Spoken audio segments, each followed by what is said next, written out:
Okay, officially making it to my first milestone, which is San Francisco. So I'll tell you how it goes today. Nice hill for breakfast to get the heat up.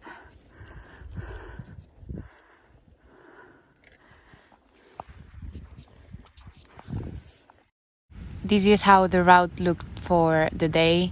Not too long, not too short, just perfect. And it's always exciting when you know San Francisco is the end destination. The sun's coming out.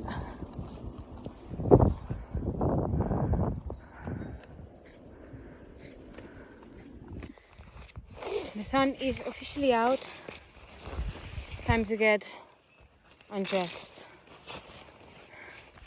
And in California, I've been, I don't know if you can see, able to charge my things with this solar panel. Finally, that's very useful. It allows me to go on like days without having to go to a cafe to like grab a coffee, but mainly just charge things.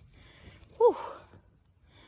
I always feel weird having to like undress myself and take my pants out in the middle of the road.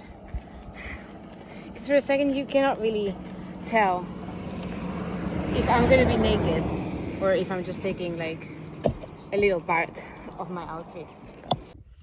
Reapplying sunscreen. A bit too much maybe. Hard not to get burned here, but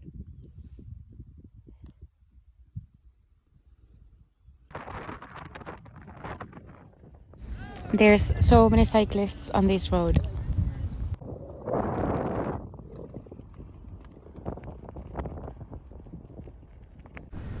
Some sea lions on the way. It's crazy to me to think that there's like wildlife so close to such a big city like San Francisco.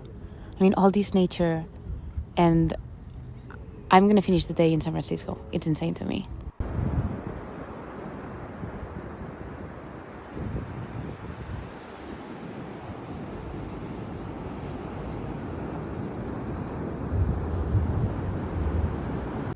So I came here for the views, but I'm sure they're beautiful. I'm just not seeing them. The funny thing is, the sun's there. So I hope at some point I'll see something.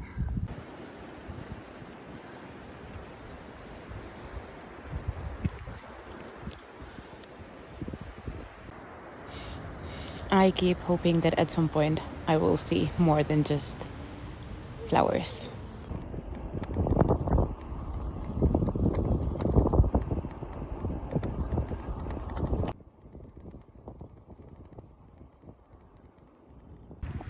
At this point, I'll just use my imagination to try to see what's out there on a sunny day.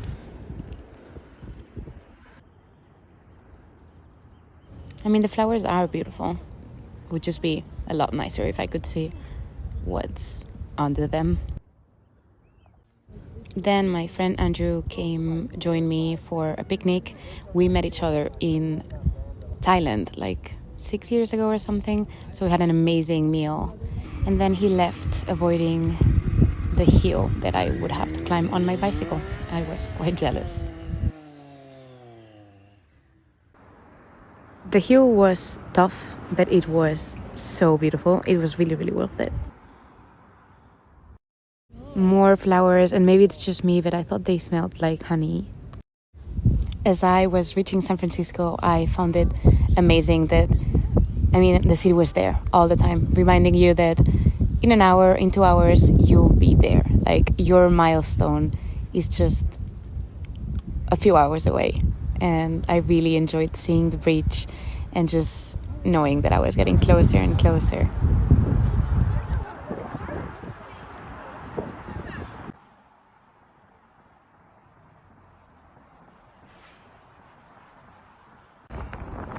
It was so impressive to be there. I knew how big it was, but it was just such an experience to actually be up there. I didn't know like the bay looked so amazing from the bridge.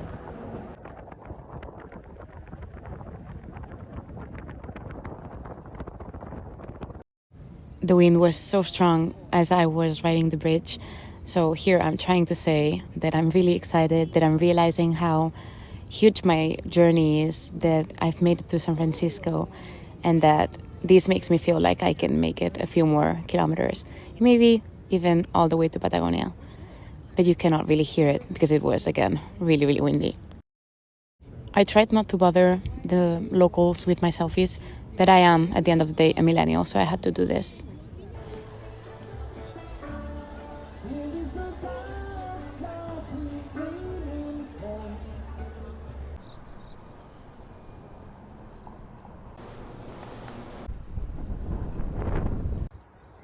It's actually been 3 days now that I made it to San Francisco.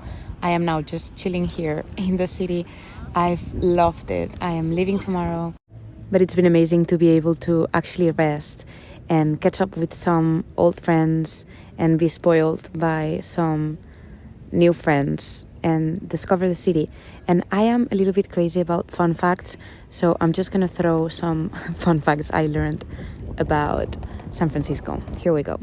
1, San Francisco is the only city in the United States with more dogs than children. I've read that nowadays there's around 120,000 dogs compared to 115,000 children.